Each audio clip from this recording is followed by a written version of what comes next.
북핵 6자회담의 한미 수석대표가 오는 16일 미국에서 만나 한중 정상회담 이후 한반도 정세를 평가하고 북핵 문제를 논의합니다. 특히 다음 달 10일 북한 노동당 창건 70주년을 계기로 예상되는 북한의 장거리 미사일 발사 등 전략적 도발에 대한 의견을 나눌 것으로 보입니다. 황혜경 기자가 보도합니다. 우리 측 북핵 6자회담 수석대표인 황준국 한반도 평화교섭 본부장이 미국을 방문합니다. 미국 측 6자회담 수석대표인 성김 미 국무부 대북정책 특별대표와의 회담은 물론이고 이례적으로 유엔 안보리 이사국 대사들과 미국 싱크탱크 연구원들도 만나 북핵 문제를 폭넓게 논의할 예정입니다. 정부의 이 같은 움직임은 지난 한중 정상회담과 한중 6자회담 수석, 차석 대표 회동의 연장선상으로 다음 달로 예고된 북한의 전략적 도발 가능성을 억제하기 위한 의도가 큽니다. 전략적 도발을 감행할 가능성을 배제할 수 없으므로 우리 정부는 긴장의 끈을 놓지 않고 상황을 예의주시하고 있습니다. 우리로서는 북한이 전략적 도발을 억제하기 위해 한미동맹을 기반으로 우방국들과 긴밀한 대응 태세를 유지해 나가고자 합니다.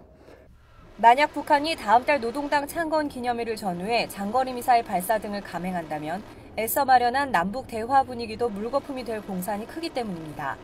정부는 먼저 6자회담 당사국들과 다양한 양자, 소다자 협의를 통해 북한의 추가 도발을 강력히 억제한 뒤 이를 바탕으로 북한을 6자회담 테이블로 끌어낸다는 계획입니다.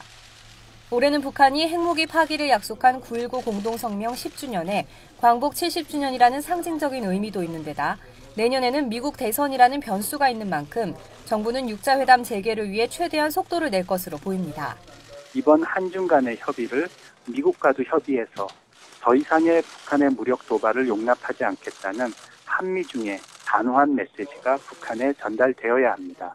북한이 이러한 압박에서 다시금 벼랑 끝 전술로 나오지 않도록 남북 대화의 채널을 유지하면서 다만 최근 북한 동창리 미사일 발사장에 장거리 로켓 발사 준비 징후가 포착되고 있고 핵무기 소형화 기술을 상당 수준 확보한 정황도 속속 드러나고 있는 만큼 여전히 낙관할 수만은 없는 상황입니다.